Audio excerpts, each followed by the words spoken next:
In a previous video, I documented the disassembly of this 1959 John Deere 432 cylinder model standard Rockshaft housing. This is the hydraulic component that raises and lowers the 3-point unit on the back of the tractor. As you can see, all the pieces, parts have been cleaned, prepped. They're ready to go back together. Before we do that though, I thought it would be nice to put together a little list of all the parts that one might need, gaskets, seals, and such, to put this back together. All these pieces are still available from John Deere. Some of the prices are fairly reasonable. One of them is a little steep, but I guess that's the price you pay for being able to get parts from 1959. Starting with the Rockshaft housing, there's 2 seals that keep oil from leaking between the Rockshaft and the Rockshaft housing. These go here, one on each end. These actually go in after the Rockshaft is installed. There's a reason we'll go over that when pieces and parts go back together. So there's 2 seals, one for each side. We have a quadrant lever seal, this guy right here. This one goes right up in this spot, keep oil from leaking out when the Rockshaft arm goes back inside there. So those are the main seals that we'll be using. There's a front gasket cover. It's this guy here. Goes in the front. And then the doozy, the Rockshaft valve body gasket. That one is nearly $300.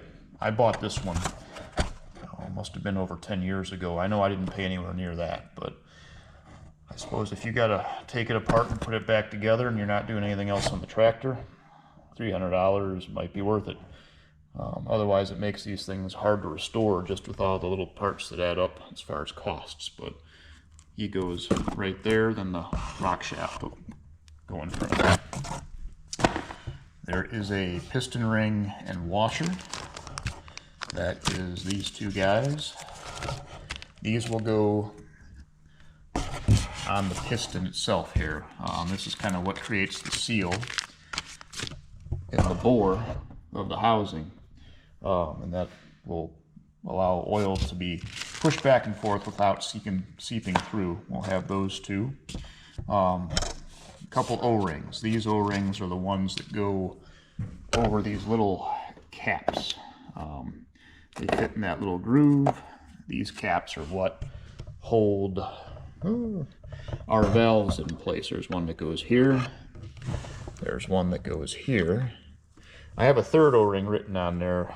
There may be one that goes somewhere else. I know there's extras that are used, so it's never a bad idea to have a spare. Some of the other pieces aren't necessarily directly related to this itself. Friction discs, these are for the control arm that go up and down. There's a packing seal that goes in here for this hydraulic line when it returns. It fits up inside this. There's going to be extra parts that one will need as you move along, but these are the main parts for the hydraulic unit as you see it here. Having all that in front of us, we can next step start to put things back together. So let's see what we can do. I will start with the Rockshaft unit. It's probably the simplest thing to start with and gets a couple pieces out of the way. Before I jump in, I reminded myself out of curiosity, I was looking at the internals, and you might notice there's different shades of paint that cover the internals of the castings. Usually a varies shade of a green or a yellow. Somewhere back in the day in my readings, I remember being stated that this was all the leftover paint when they were painting the John Deere tractors. They had leftover from the outside parts. They would paint the internals of all the castings that had yet to be machined and processed as a way to keep them from rusting. So whether that's true or not, just a tidbit to throw out there. But for starters, we're going to need our Rockshaft housing, Rockshaft, this little pivot, and then of course the seals that go in there to put this piece back together. The Rockshaft will only go in the housing one way. we look in here, we have an opening that's a little smaller, one that's a little bigger, which makes sense that the bigger part will go on the bigger side. Before putting the shaft in, I always lube up the bushings with a little bit of hydraulic oil. Smooth things up a little bit. I'll throw a little bit on the shaft itself too before we slide it in there.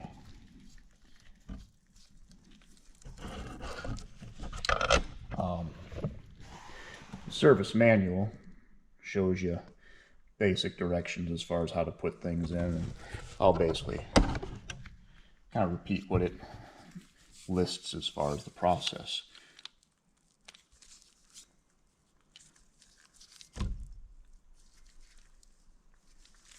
All right. The trick we're going to have is lining up the splines of our Rockshaft pivot arm here. You can see there's a thicker, almost a double of the usual spline thickness here. That's going to mesh with that bigger cutout in the splines of the shaft. So once we get up in there, we'll line all that up.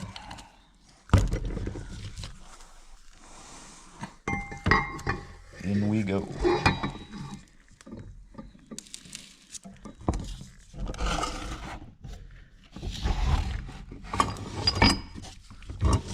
Get him up in place. It might be easier if I kind of mark on this piece where that cutout actually is.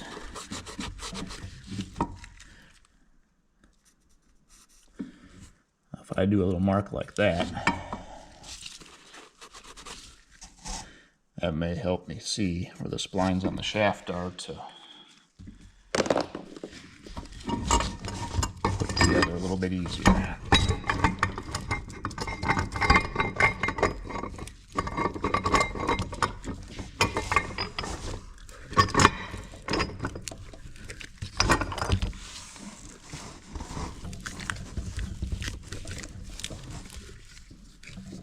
Give it a little tap.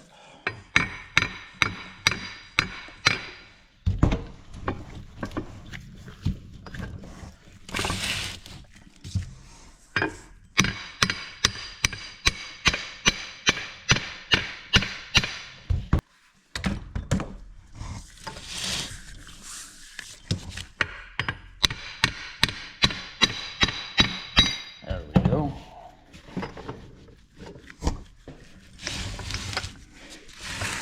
Key here is going to be, once we get our splines in view,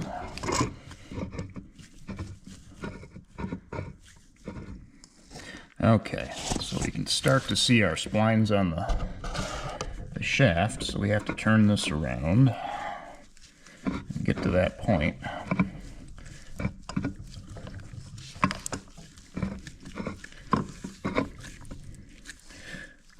Well, it might be a little tougher to turn here. Let's see. I'll get my bolt. It's supposed to go in there. I'll put this bolt back in the back over here, and that will allow me to throw a wrench on there and turn the shaft easier than I'm able to do it by hand. 18/16 head.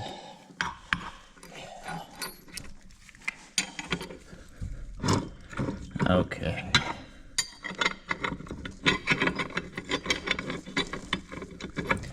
Looking for that thicker spline.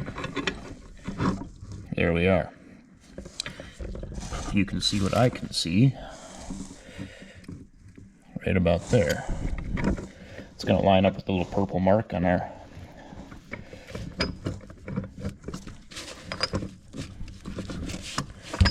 and that should be where we want to tap it through.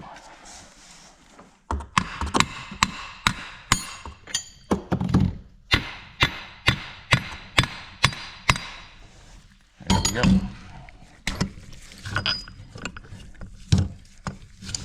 And we have pretty much Seated there.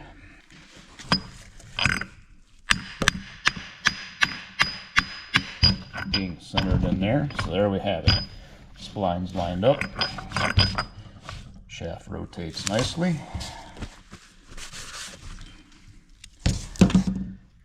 Easy peasy. Next step, installing the seals on each end. You really can't put the seals in before putting the Rockshaft in. I suppose you could on this side, but then you'd probably end up pushing the seal out, putting the shaft in. So this side's thicker. It would not pass through the seal. If you had put it in first, you'd have problems. So seals go in after the fact. And we're going to put a little bit of oil on the lip. Kind of slide them up in here. Careful not to bind the rubber edge. Like so. Now, if you read the service manual, there's a special tool that John Deere has that is used to install these seals. It's even got a part number, M2274T seal driver. I don't have one of those tools. I've had to makeshift and kind of do my own thing sometimes with these parts. The easiest thing I've found for this is a simple piece of 2-inch PVC. Fits nicely over the shaft, flush with the seal. Then I just take my seal driver and it should be able to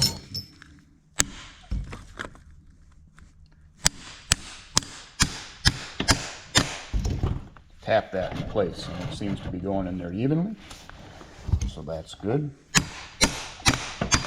I think I might have to take our bolt out here. I didn't account for that when I cut the length of the PVC.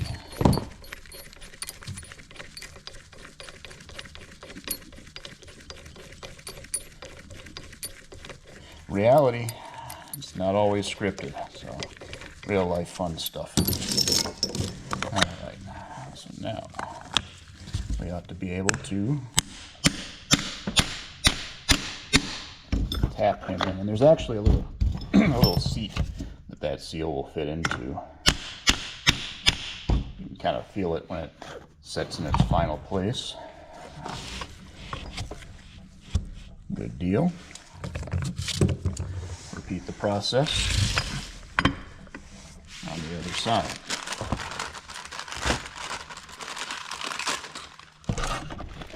This seal again is a AM3432T, in case you want the part number.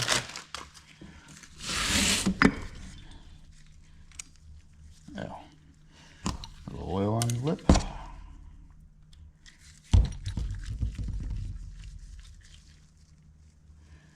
Gently slide them over the splines.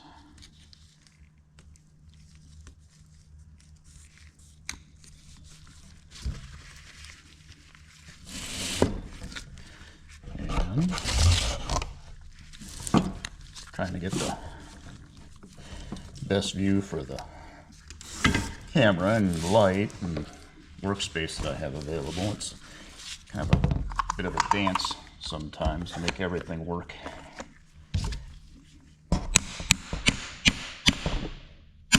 Key's kind of getting the seal started. If you have a little crooked, you'll get it a little wonky, and that's not going to do any good. So you want to make sure it's going in straight. There we go. And seated. So just like that, we have fresh seals in our Rockshaft, and it will be ready to go back on the valve body as soon as I have the valve body back together. So we'll set him off to the side and next move on to the valve.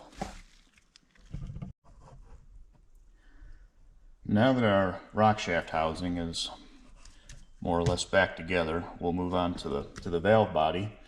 We'll work on the part that faces the Rockshaft housing. We'll put all these pieces back first before, of course, I put the two back together. On this side, we're gonna replace the relief valve, shuttle valve, and piston.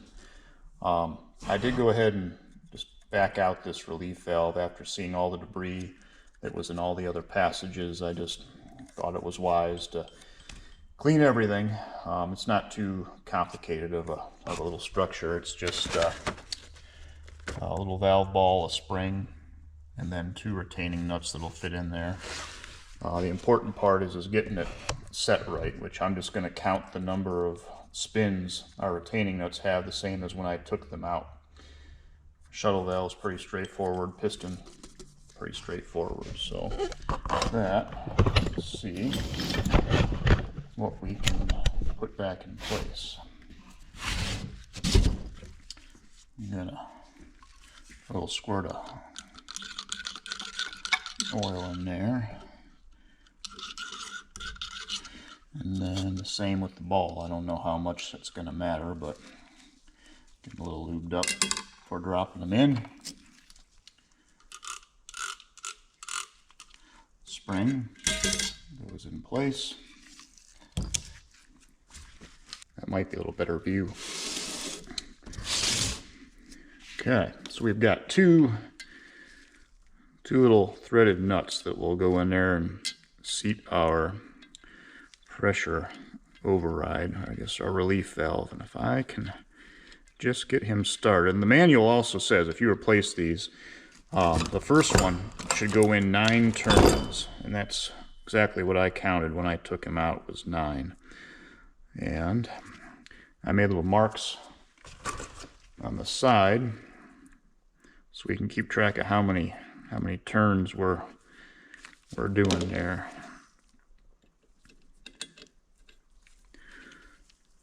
So there's 1, 2, 3, 4, 5, 6, 7, 8, and 9. Okay. The other thing I did, you can see there's a mark there already. There's also a faint one right here. I did the same thing with my my lock nut. If I can figure out where I just set it. Oh, right in front of me. These 2 marks I made on this nut before I took it out. That kind of told me where it sat originally down inside there. So we'll see if when we put him back in, if he lines up similar to what we had before. And we won't have to count the turns on him because he's just gonna end up being right up against that first one we set in there. And we are, I'm not sure how well you can see, but we are pretty close. If I tighten him, I think we got it. That should be right where we want it. There is a special tool, I think, that the manual describes. What it probably does is it probably keeps the 2 of these from turning together. But that's pretty snug. I'm going to be happy with that. I think we're pretty close to where we were originally with both of them. Back him up just a hair, snug up against. So that's our relief valve. Shuttle valve, it's fairly simple. It's this one little piece. Again, I can show you on the manual. Bypass. This is the bypass valve, I suppose. We'll call it the correct thing. Spring, bypass valve, plug, and the snap ring.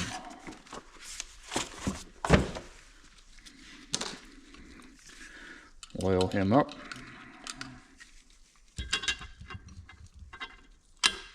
Down we go. Spring. And here we have our plug. And on that plug we want to put a new O-ring. If I can find it here. One of these guys.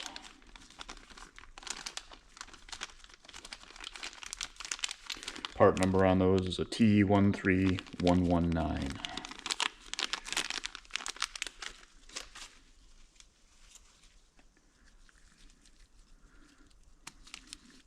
Put them on there. A little bit of oil. Now, you'll go in there a little ways, but we need them to go in a little farther to be able to put our snap ring in place. We'll put our little bolt in there that we had before and see if that's going to give us enough room to put some tension on the spring.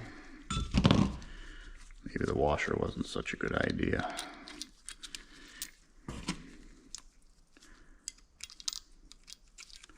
And then we'll be able to put our snap ring in place here. That one's a little... Get the clean looking one, put him in there.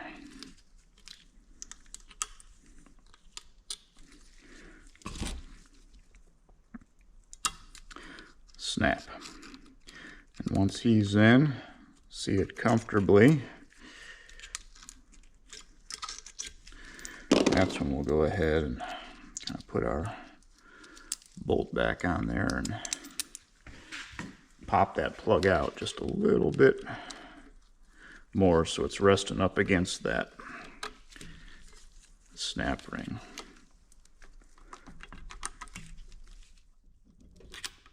I'm not gonna pop out on us. Yeah, we are more or less right up against our retaining ring, so in good shape there. The piston. Piston, of course, goes in this big bore. There is like a seal that goes around the top of this. I kept the orientation of the old one the same as I took it out. There's a washer and then a rubber seal that will go on there.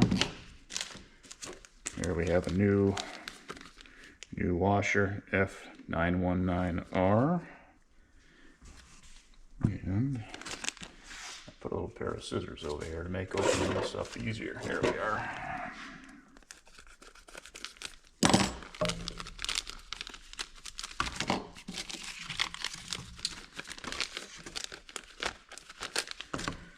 Washer first.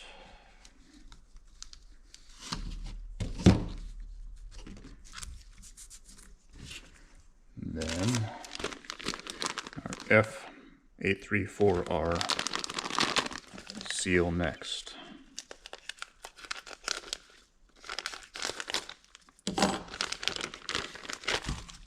And lip to the top. So I'll put that on there. Now, this piece is going to go in this way. You can tell because this piston and our Rockshaft is going to fit in that little groove like that. So he's going to go in that direction. Give him a little bit of a lubing up on the walls of our bore.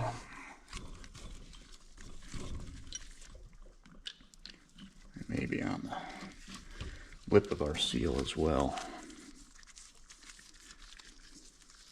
I'm putting this in at this point because if I put our other valves and components in, it's going to block the air passages off, and we're not going to be able to slide our piston in as easily. And I don't know. I mean, this is the original piston from this bore. I didn't cross different things over. I think that's probably the smart way to do it. There we are.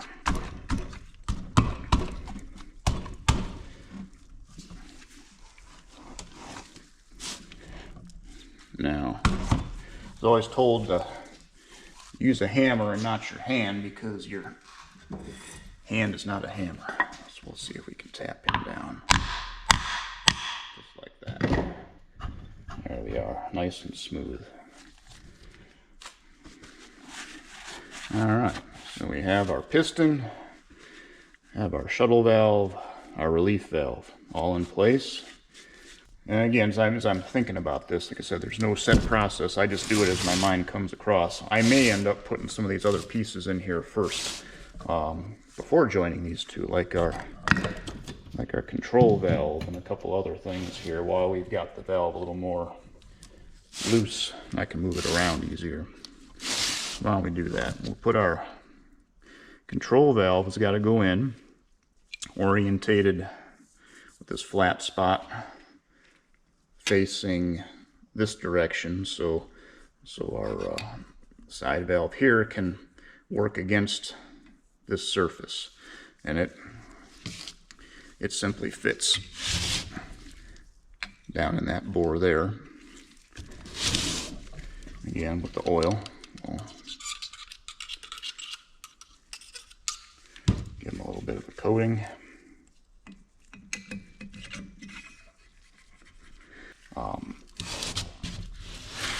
With that in, we can move to that linkage, and we have our Rockshaft control arm here. He's going to go in this port here, but before we do that, we need to put a seal in that spot there. And I do have that seal handy right here. The AT11952. This was a kind of a spot that caused some notable leaks in some of the earlier models of tractors. They used to use just a very simple cork seal in these when they were first being produced, which caused quite a bit of a leaky problem. These tractors were known to be kind of leakers right from the beginning. Later they kind of updated to a lip type seal that would fit in here. I know guys that have done things with machining out ports and putting O-rings in. You could even double up this seal. Our seal in there.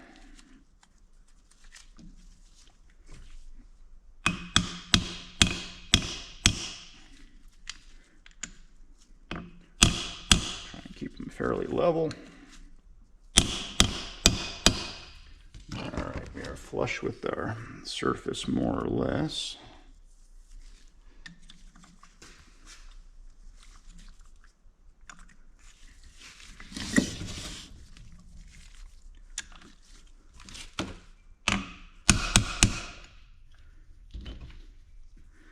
Do we stay flush or do we go in a little further? Part of me wants to push that down up against the seat that's in there. So to do that, we can utilize a thin socket. That one there's 3/4. That one might be the cat's meow. We see what we can do here.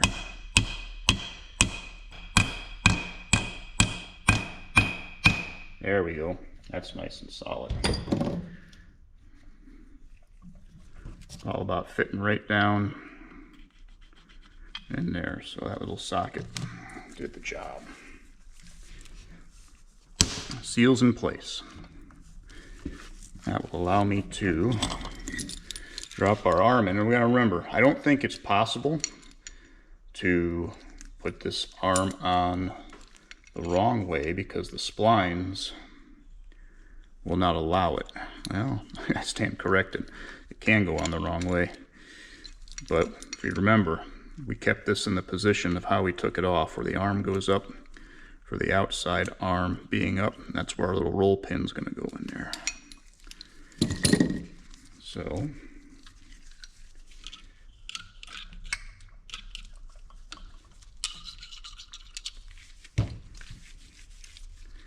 drop our control arm in.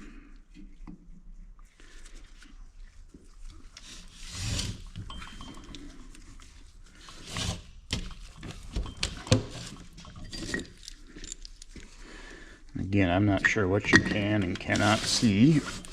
I'll touch the screen here and see what I can see as I'm looking. You might be able to see something there. Try and hold that in place and get our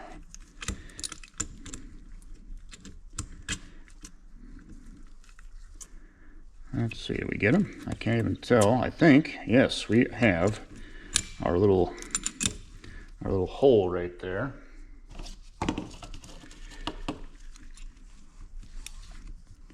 Lined up. So we can go ahead and find our little roll pin. Try and tap him back in there. Just like that.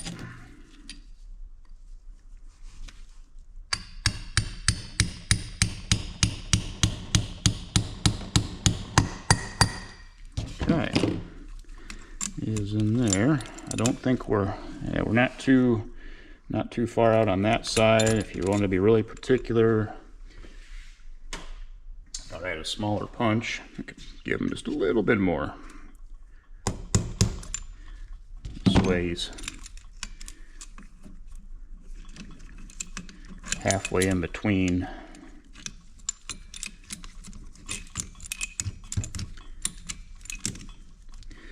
I think at the end of the day, this is just my OCD that, we'll leave it at that. Now, because we took two different control valves, we have two different linkages here. This was the original from my valve that had the compromised casting. This control valve is part of this valve body, but you see we have two of the same pin.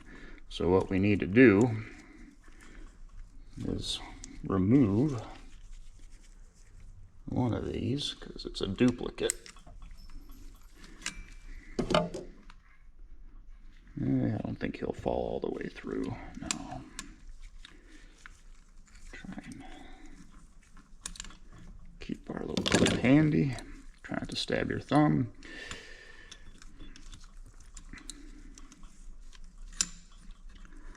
Now that is going to go in there like so.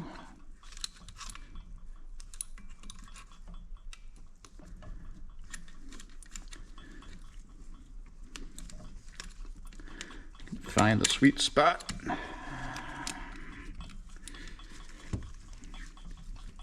And this is why we didn't put that spring in, because this allows us to pull this control valve out farther than the spring would typically let it. And in we go. Put our clip back on there. When I was taking the original apart, the original from the standard, there's an extra one of those clips floating around in the Rockshaft housing. I don't know where it come from, but it seemed like all the pieces that we needed were in place. Now we might be able to go fishing for a spring.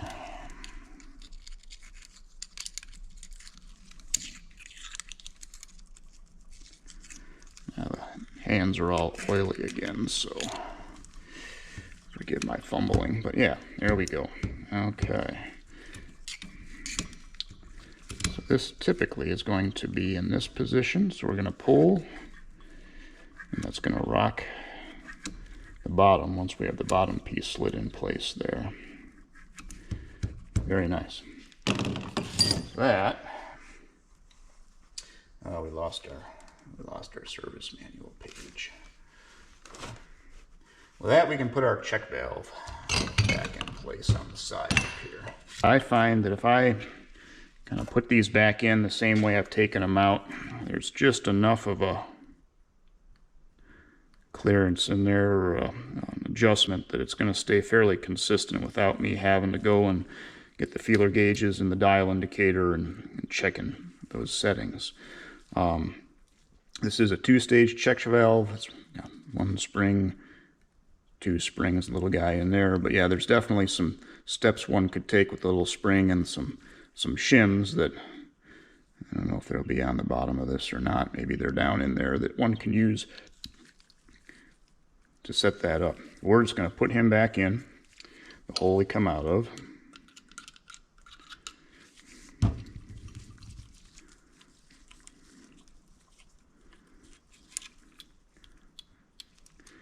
And Even though I went through all the trouble of setting that upright, we're going to go more horizontal so we're not losing pieces falling out as I'm going back in. I think it's only got a little port that it can go in there one way. There, like that. And then we follow the same step of putting our plug back in. I have yet to pull the O-ring off of this one. Again, don't stab yourself with the little tool. You can see I already took a piece of my glove off with it earlier. I was lucky that's all it did. Plug, new O-ring.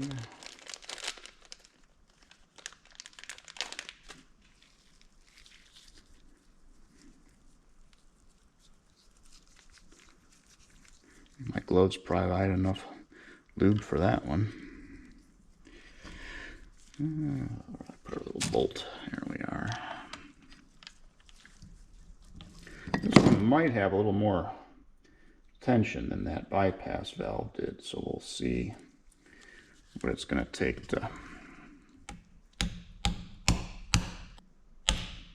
It may go in, it may just bounce right back. I think we're in a good way there. Yeah, we'll try and set that snap ring in there like that and see what comes of that.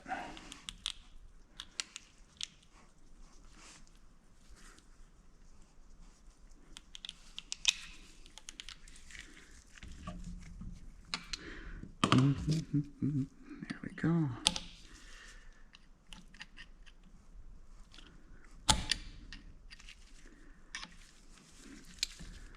And we are, I think we may be in position.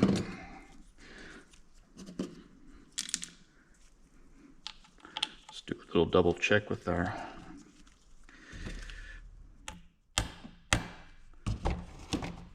tap him in, make sure that ring is in place. I imagine there's some pressure, so if we don't have it in place, it's going to pop out at us. But yeah, I'm not getting any loose edges.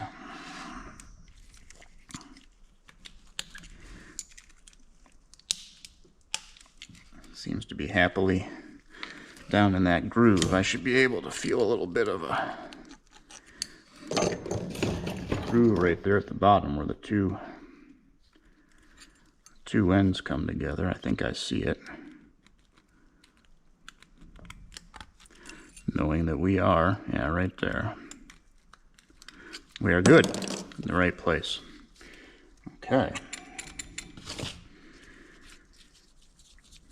Check valve, shuttle valve, relief valve, all in place. Seems I'm running out of parts. Our internals here, so we can make that jump. Where we go ahead, join these fine two pieces together, and a serious case of making progress. So here we are, a nice big $300 gasket. No pressure.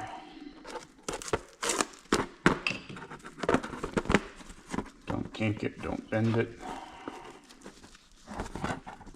Can we even get it out of the package?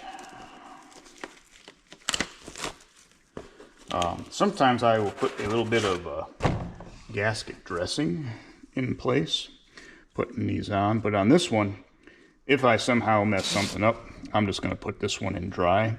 This way, if I have to take things apart, there's a good chance it's not going to stick and cause us some problems. I'm going to put it on this side where it's got these, and we'll call them half retainers, half dowels that line everything up. And with that, we're going to slide our two pieces together here. The arm is going to fit down in this lower hole down here. It's going to come through and it's going to eventually connect with that linkage up in the front. So I can do that. walk him up there. This piston rod's gonna go up in that bore there. Just gently walk the two together. And we can try threading a couple bolts if we think we're close enough. It might not quite be just yet.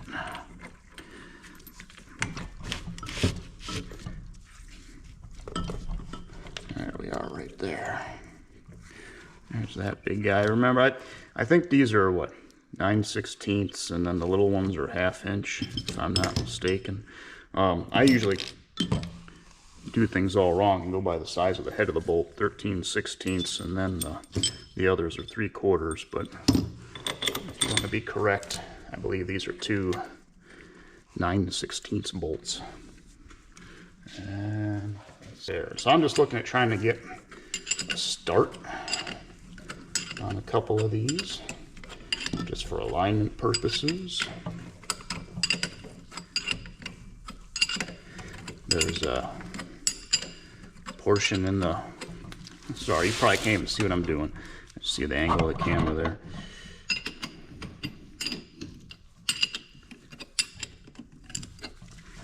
So, good there.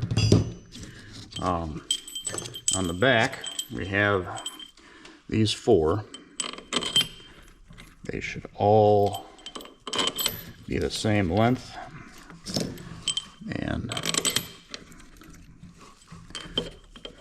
they'll have their respective place. On the other side, we have this little short guy. He's going to go up on the other side. We'll try and show that here, maybe from a better perspective. But the goal now is just to get these started.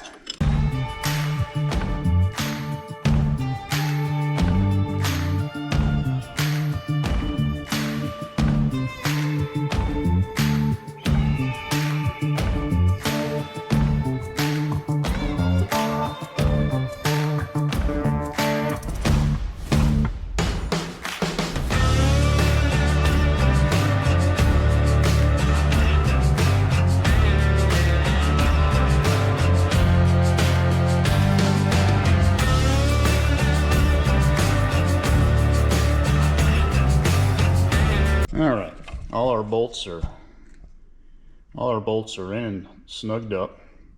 It's about this time we take a look on the table over here and see if there's any parts that we forgot, and when we find them, cry. But if not, if we're lucky and did everything we're supposed to do, we'll go ahead and look in our manual and see what our torques are. I can't remember if it was 80, 90 pounds, somewhere in there. We'll double check and get our torque wrench and tighten those up. I've consulted the manual, and if you can read the fine print, 1/2 inch screws, which are the 3/4 heads, 60 foot-pounds, the 9/16 bolts, the 80, 90 foot-pounds. So I've got my torque wrench set to, let's see, not Newton, we want foot-pounds to 60. Good, let's start there with our 3/4, and I'm sure everybody knows what a torque wrench is, what it does. You basically turn until you get that click. We'll kind of repeat the process with each of the other bolts. I'm going to kind of rotate around. Do the same this front one.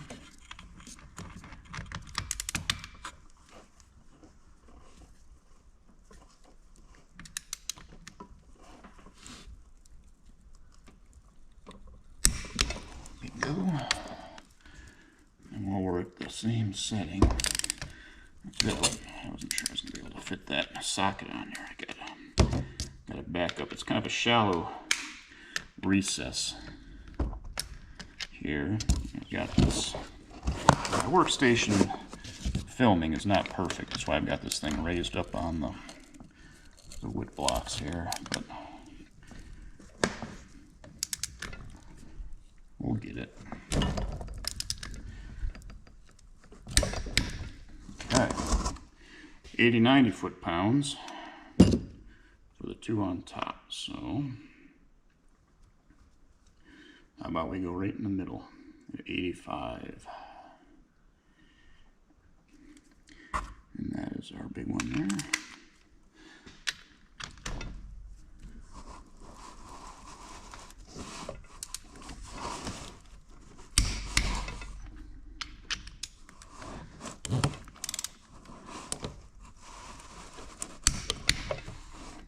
There you have it, locked in place. Now we can rotate around and dabble with what awaits us in this front section. We can use our makeshift crane here to provide a better view. So you can see we've got our Rockshaft arm, which we should be able to rotate that a bit. The problem that we have there is that is up against that piston, and that piston's kind of locked in place now, so we may have to get creative and pulling our little arm forward enough to allow a pin to go in there. So I don't know if that's enough. There we go. I can't remember which side the cotter pin was on. We're going to go this way because that's the easiest way my fingers can do it. Again, find that magical spot where it goes through. I would not advocate for using the original pin. I mean, you could, but... So bringing over a selection of these little cotter pins, we might go with that one there. To slide them in.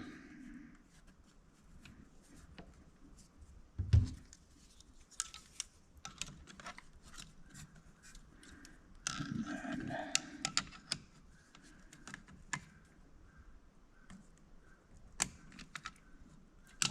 basically what we want to do is bend one end around. We thought that'd be so difficult.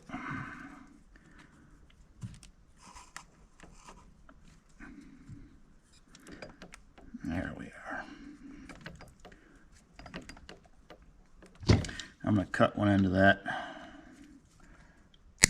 short. And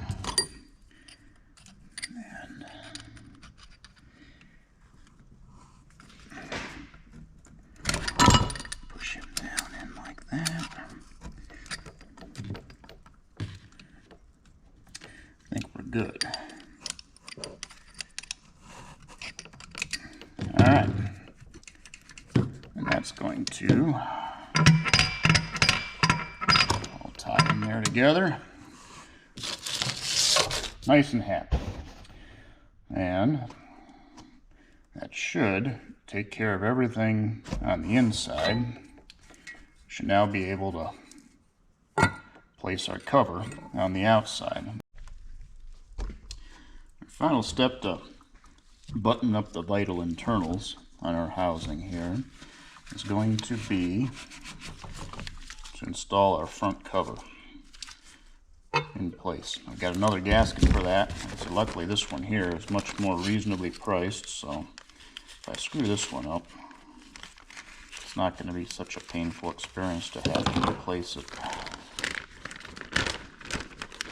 Probably going to put this one in dry as well. I think, like I said, this is a low pressure area. There's not even a torque spec to put these bolts in the manual. One thing of interest at this point, I was saying in the earlier video, this tractor was equipped with a what's called a remote hydraulic option. It's a bit of a setup that allows you to run a hydraulic cylinder off the back of the tractor. What is required of that is a special little bracket that's going to get mounted on the outside that's going to hold the control arm. That tractor that we took apart with the original valve didn't have this on it, and I believe that was part of the reason why this piece was broken on that original valve. And the reason being is to compensate for that extra thickness of this bracket, we need a longer bolt than what the standard one without the hydraulic bracket would have. So the remote hydraulic, it's a nifty little option if you're into some of that off the wall stuff. It wasn't a common thing, especially on this model of tractor, that it was found. When I bought the tractor, it was not currently on it. Somebody either took it off, or it was so leaky, because that was part of the problem with them. They seeped oil everywhere. Somebody was too tired of cleaning up oil, so they just took it off. And when they took it off, they obviously just put the bolts back in that came off. That was a mistake, because they cracked their housing. So let's get a couple of these started.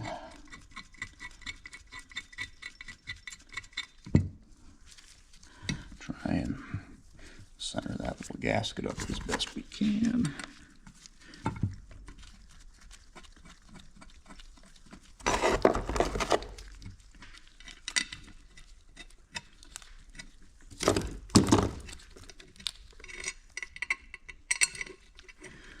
Remote hydraulic will also potentially necessitate us to remove this plug and maybe change this plug fitting, if I decide to go back to using it. I may put it back on. Like I say, it came with the tractor when it was ordered. It's an unusual piece. If I can devise a way to keep the leaks to a minimum, it'd be a neat thing to have on there. But nobody enjoys having a tractor with a puddle underneath it. Regardless, I think we are going to put our bracket on, because I have it. This is kind of like a hen's tooth. You really can't find a whole lot of these. These would break all the time. And just as an example, if I tried using the original bolt, it's not going to grab. There's nothing to bite in, so we need the longer ones. And we've got some room to advance our threads. Can't remember if it's 3 versus 3.5 inches as far as the length of the bolt. It's somewhere in that neighborhood. So we'll go ahead and tighten all of these up. Again, I'm not tightening any one super tight. I'm just kind of going around and snugging everybody up. I don't even know if that's too close. Maybe you're getting too much of a close view and it's all out of focus. I never know. It's amateur hour here.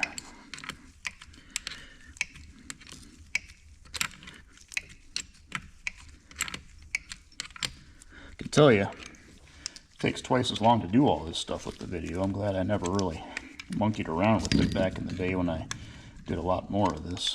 But I don't know, I enjoy the potential to look back at this and laugh at what I did wrong and kind of relive what I did right, if it works out the way I think it will.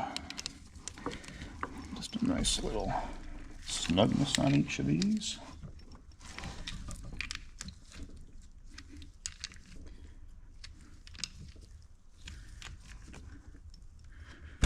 Follow up with our 2 new longer bolts.